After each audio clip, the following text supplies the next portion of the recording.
Okay. Good evening, everyone. Thank you all for waiting around. I know, look, we got a hockey game to go watch, surtout l'équipe canadienne, l'équipe des Oilers. Thank you all for being here, and thank you for your coverage. Thanks for you at home. As I said, I guess yesterday morning, we're reminded that it was 50 years ago that the G7, or the advanced nations, leading advanced nations that became the G7, got together amidst economic upheaval, stagflation, conflict in the Middle East. Sounds familiar. And they formed what became the G7 with a mission. And when they met in Rambouillet, France, it wasn't a mission to preserve the old order, but to build a new one, one that could withstand shocks, deepen integration and cooperation, and really deliver prosperity for all citizens. And it's a reminder that nostalgia isn't a strategy. We have to change. And at this moment of transformation, we must turn the many challenges into change. We know there can't be security without economic prosperity, no true security without economic prosperity, but also no prosperity without resilience. We're in a world where shocks are flowing across borders, whether it's through climate change, whether it's through conflict, and we know that resilience is built through a combination of tough choices at home and smart cooperation with like-minded countries abroad.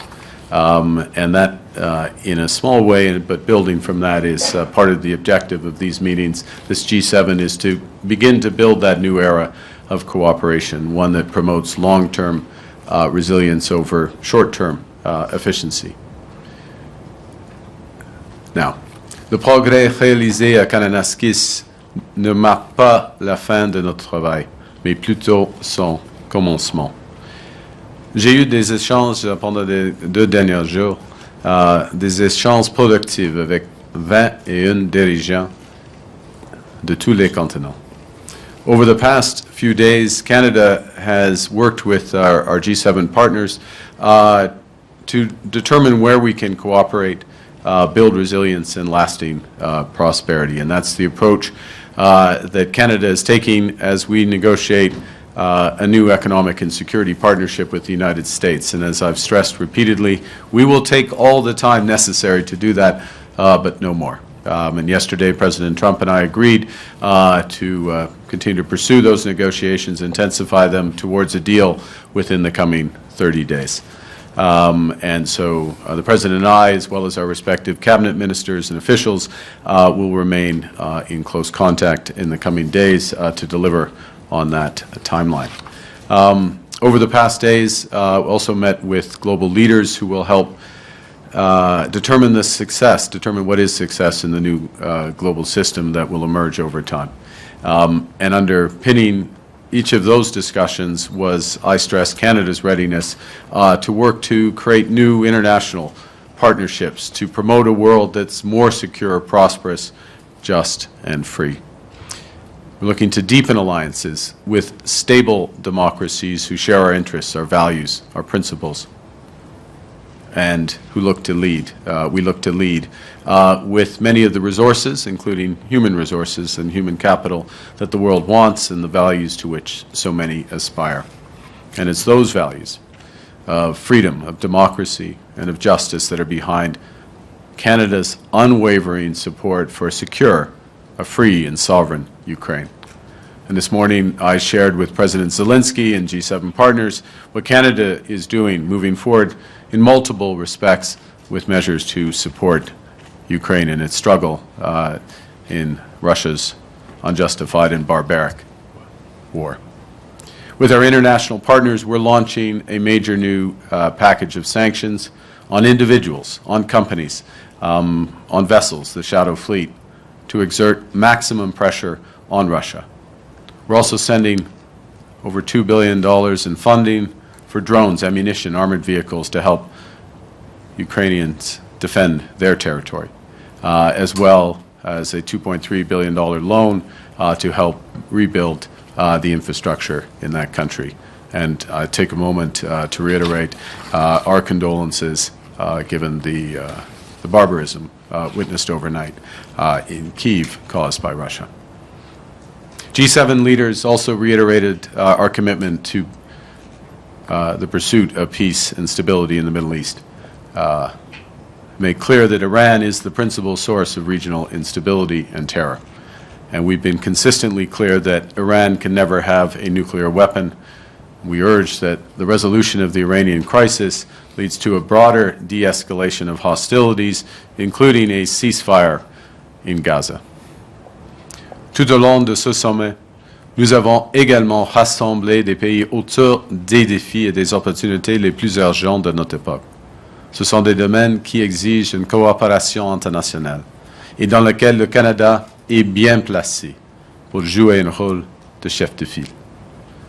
I'm pleased to share that G7 nations in the past 2 days agreed to move forward in cooperation on several key priorities. We're going to work with our partners in the G7 and beyond, a number of the countries who are here today, to develop critical metals and minerals in order to build independence from non-market economies.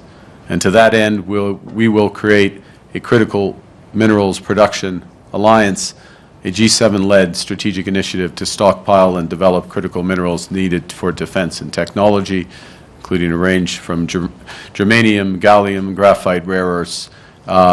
We also struck several agreements, accords from the aforementioned critical mineral supply chains to adapting, powering, and sharing artificial intelligence, to collaborating on quantum technologies, to preventing, fighting, and recovering from wildfires, something we feel intensely, obviously, here in the prairies, tackling foreign interference and transnational repression, countering migrant smuggling by dismantling transnational organized crime.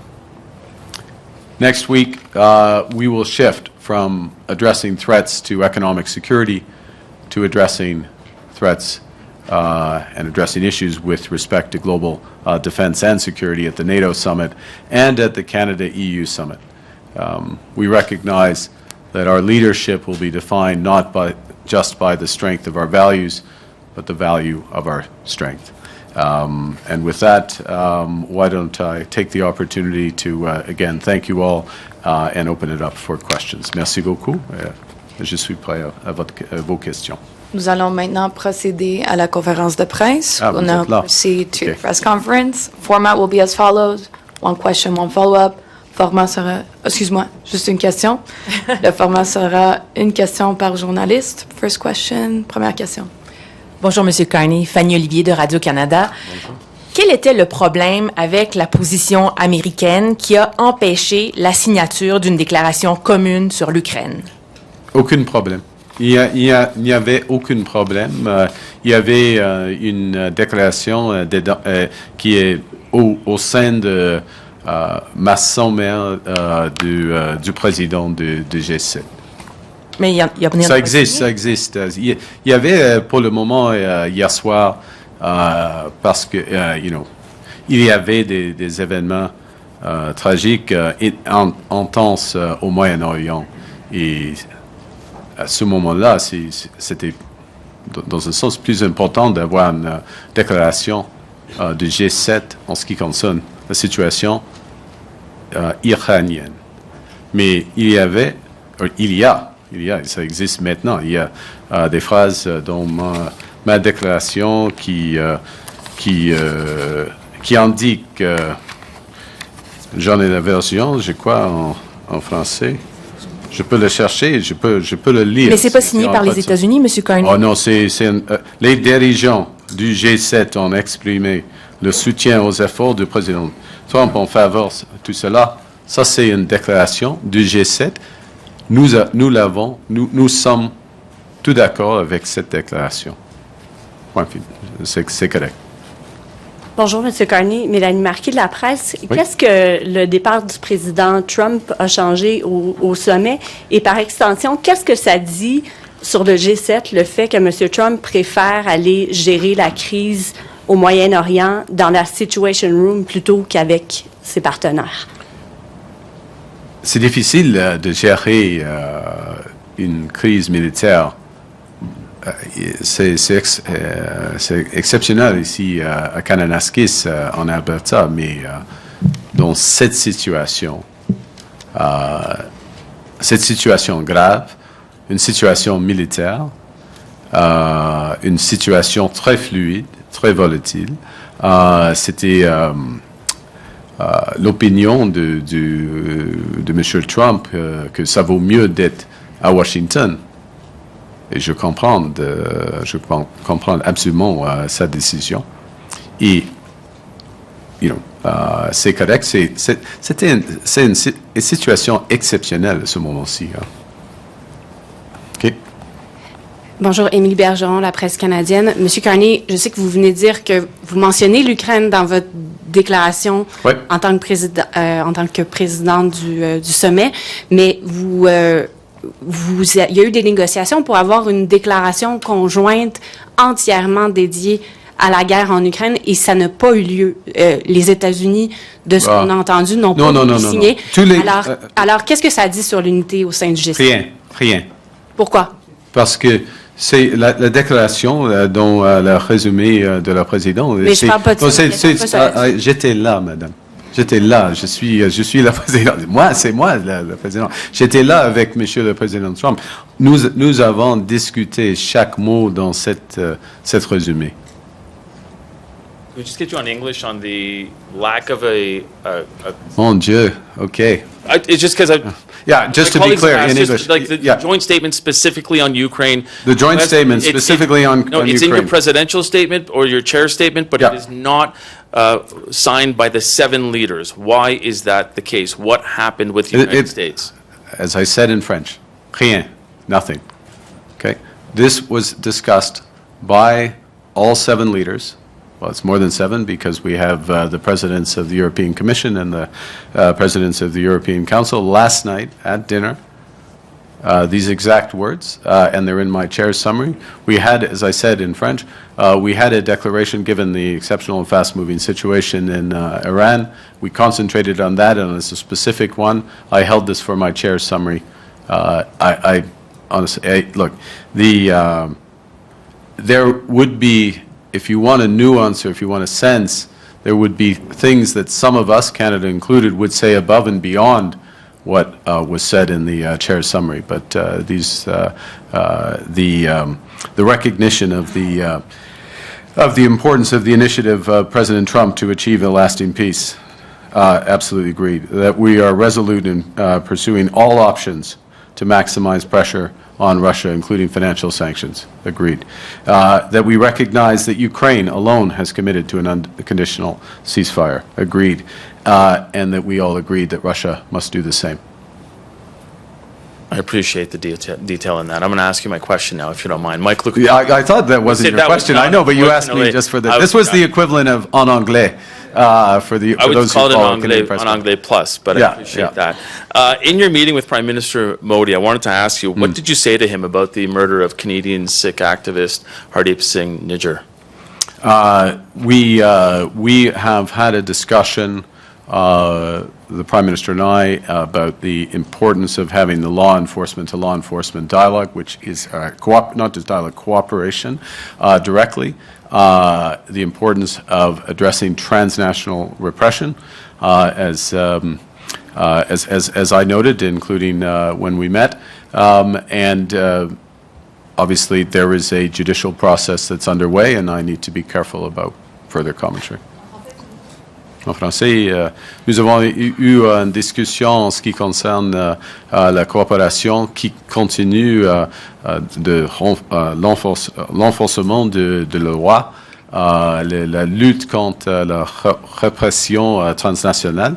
Et il y a un processus de loi qui se déroule maintenant et je dois être gardé avec mes mots sur cela. I just want to be clear, though. Yes or no, did you bring up the murder? I refer to my previous answer. Hi, Mr. Carney. JP Tasker from CBC News. How are you? I'm great. Okay, good. Thank you, JP. President, How are you, JP? I'm just fine. That's good. Couldn't be better, really. Yeah. President Trump says... that was your question. No, not so fast. President Trump says tariffs are simple, and what you're proposing to resolve the trade dispute is complex. What's he talking about? What have you pitched that's complex? Complexity is in the eye of the beholder sometimes. Look, we have mutual interests in security, border security, and military security, and in commercial prosperity, and we have a variety of paths of those discussions. The Government of Canada is going to agree only to those things that are fundamentally in the interest of Canada. In many cases, there's alignment with the United States, but not all. And the discussions are continuing. They're productive discussions, but they have more to go. And as I say, they'll take all the time that's necessary, but no more. Thank you. Good evening, Prime Minister Carney. Justin Ling, freelance. I'm wondering if you can comment about whether or not President Trump and the American delegation pushed to water down language around the Ukrainian joint declaration, the joint declaration on Ukraine. And on top of that, I'm wondering what you make of his comments suggesting that it was personally offensive to Vladimir Putin to kick him out of the G7 after the invasion of Crimea. The answer to the first, and I will speak, as you may appreciate, Justin, at these events, I speak with President Trump and his equivalents, not the delegations. The language that's in my declaration directly with President Trump, no adjustments from my fellow leaders, so the consensus around that language. With respect to, was it personally, it was personally offensive, as to put it mildly, to the citizens of Ukraine and the inhabitants of Crimea when Russia invaded in 2014, which was the cause of their ejection from the G8. Good evening, Prime Minister. Christopher Nardi from the National Post. Canada has sent mixed messages in the past on our willingness to supply energy to allies, particularly LNG, to our allies in Europe and Asia. So what are you telling our G partners now about what Canada can do to secure supply? And is it very different from your predecessor's message? I'll just look forward. As you know, or I believe you would, most Canadians do, we view that Canada has a unique opportunity to become an energy superpower. That's in all forms of energy. Would very much, to go to your specific question, would very much include LNG. We're seeing the opening very shortly. We just had opening of one of the major LNG projects, partially Indigenous owned, as you know. LNG Canada is about to be functioning, the largest LNG investment that we've seen. There is more that's possible, and there have been a number of discussions, including here, about potential LNG partnerships. So we look forward to those. As well, there have been a number of discussions, and I'll refer back to one of the decisions at this summit around Canada's immense potential to be a supplier of critical metals and minerals, rare earths. There was, this is my point, to bring up my prop, which can you see this? You can't, but this is the magnet that President von der Leyen circulated, which is formed in Estonia by a Canadian company, and it is the only such magnet made outside of China right now. And of course, building that out with rare earth materials in Canada, this is one of many examples that we can supply. So being an energy superpower is conventional, it's critical minerals, it's clean energy, it's nuclear, it's hydro, it's all those aspects. And I would say a tremendous interest in that. And my government, alongside provincial governments, but of course at the core, the private sector is looking forward to developing those in the interests of shared prosperity. Good evening, Prime Minister. Joanna Smith with The Logic. Yesterday, President Trump, after leaving the summit, told reporters that you had discussed Canada's participation in the Golden Dome defense system. Yep. He raised the price tag to $71 billion, or zero, if Canada were to... Is that in Canadian? Or? If to per state, U.S. dollars, I believe. Well, so that he's not the only one sharing that. He said it would be a separate deal from any tariffs deal. What can you share about that discussion and where your thinking is now on that project? Well, look, a couple of things. One is that And part of the spirit, unfortunately, of these discussions is that the world is a much more dangerous place, and the threats that face Canada, face other countries, have shifted quite dramatically. We can see exactly, unfortunately, in very tragic respects, what's happening in the Middle East as we speak, in terms of threats from ballistic missiles, the necessary to have ballistic missile defense.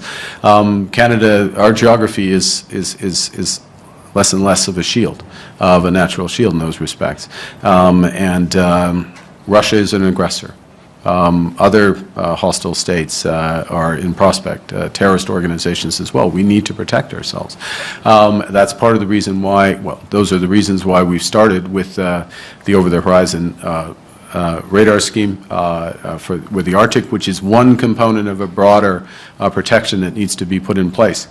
There are many reasons why partnering in this case, not all cases, but in this case, partnering with the Americans would make sense. We certainly do already, as you know, in NORAD, and this is a potential extension of that.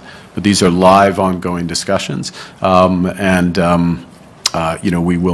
continue to pursue them as long as they make sense for Canada. Bonsoir, M. Carney, Guillaume Saint-Pierre, Journal de Montréal. Oui. Est-ce que M. Trump est revenu encore une fois sur son fantasme là, du 51e État dans vos conversations privées avec lui? Et si oui, qu'est-ce que ça dit sur l'état des négociations et sur le respect? Vous avez beaucoup parlé de respect la dernière semaine et du respect qu'il voue au Canada et à vous-même. Non, et il y en a beaucoup de respect pour le Canada. Donc il l'a pas mentionné du tout? Non. Vous êtes déçu, évidemment, mais... Okay. Hi, Prime Minister Brian Platt with Bloomberg. I wanted to ask about this 30-day window now that you've set up with President Trump. Can you explain, was this your idea for a 30-day window, or are you trying to put a deadline in place?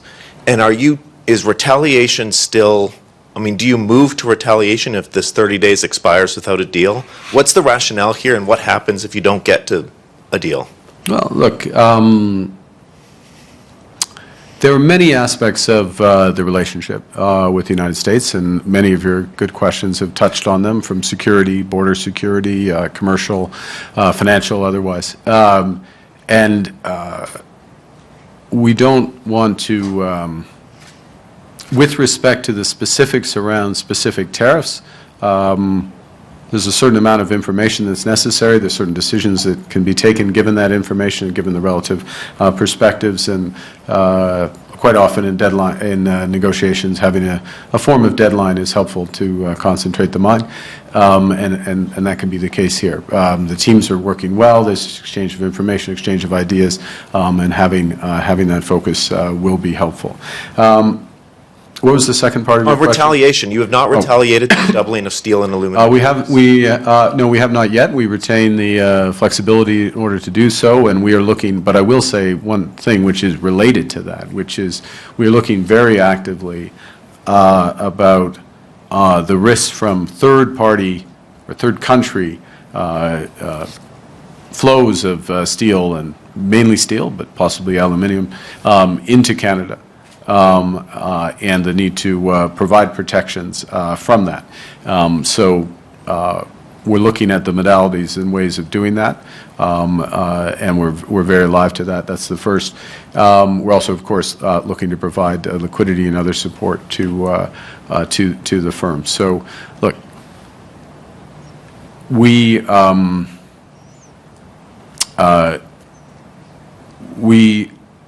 have consistently responded in the best interest of the Canadian industry and Canadian workers when there have been these illegal and unjustified tariffs put in place.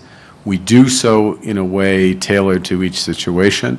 We have multiple tools with which we can respond, and some of those, as this evolves, relate as much to other countries' potential dumping of steel, excess steel into Canada as it does the U.S. So we're looking to calibrate appropriately, but we'll do what's necessary, and in short term. And I wouldn't necessarily look to a 30-day window to in that response. Hi there, Mark Reynolds with the Globe and Mail.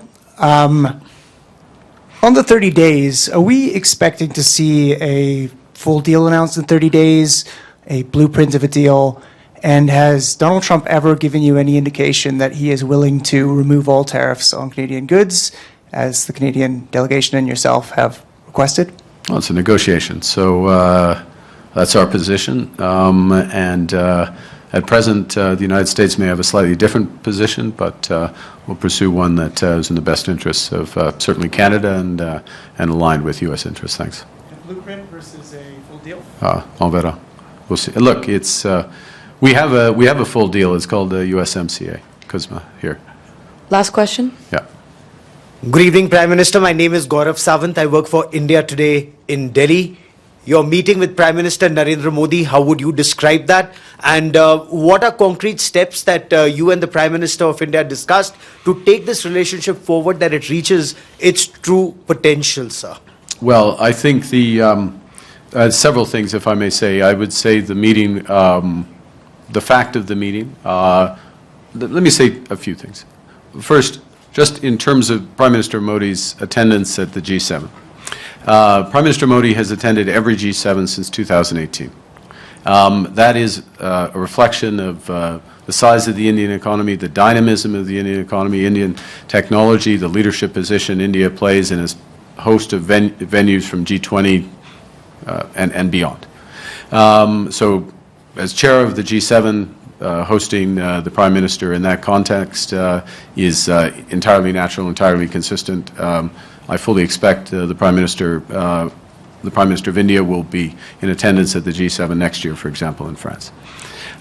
First thing. Secondly, in terms of the bilateral relationship, which is your question, I think the meeting today was important, but I would describe it as foundational, as a necessary first step, an exchange of views, frank, open exchange of views around law enforcement, transnational repression as two examples, an agreement to provide the necessary foundations to begin to rebuild a relationship based on mutual respect, sovereignty, trust.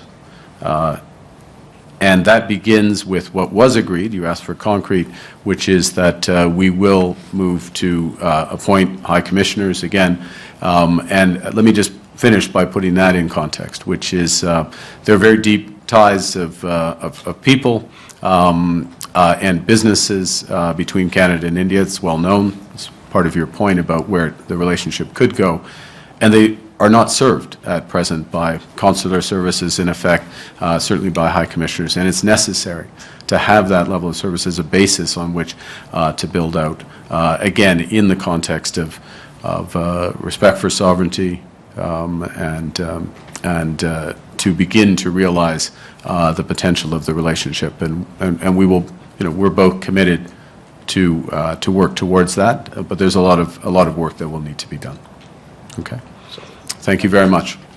I'm going to close. I'm going to make one final comment, if I may. Just this is an ad lib to the question you didn't ask. What was it like in the room? I'll just say this, having been at a number of summits, G7, G20 summits, just to give a bit of a flavor. The advantage of particularly the G7 is that there are only, oddly, 9 people in the room because of the 2 extra not extra Europeans, the right amount of Europeans, but there's 2 other Europeans. And there's 9 people in the room, and they're the principals, they're the leaders, and there is a great amount of direct dialogue and discussion, very frank exchanges, very strategic exchanges, differences of opinion on a number of issues, but from an effort to find common solutions to some of these problems. And that is particularly valuable, in my opinion, and I'm a new leader in this context. I have been around these things, but a new leader in this context, where we had several other new leaders, G7 leaders, because you're building those relationships, you're building those trusts. It will be very valuable, for example, next week when the core of the G7, which was the core of NATO, is together making major decisions on defense and security partnerships. And so the fact that at a time when multilateralism is under great strain, and I'm absolutely clear it is, that we got together, we agreed on a number of areas. The 6 related statements, we agreed on the perspectives on Iran, despite the impressive minutia questions, if I may, on the detail of words around Ukraine. Agreed on that aspect of maximum pressure in variable ways using financial sanctions. That's important and that's valuable. And so I want to just give you a bit of that flavor. And last thing, I want to pay tribute to our Sherpa, Cindy, for leading this great effort under challenging circumstances in terms of global events and just the nature of bringing it all together. And so now it's probably about 6:30. So I'm hoping when I walk off the stage, the oil is up by 1. At least no. Okay, this just keep me in the zone for a minute. Down by 1. Wow. Okay. Well, it's a long game. We're going to go to OT. Okay, thank you very much. Thanks for indulging my little soliloquy at the end. Merci beaucoup. Merci, ceci met fin à la conférence de presse.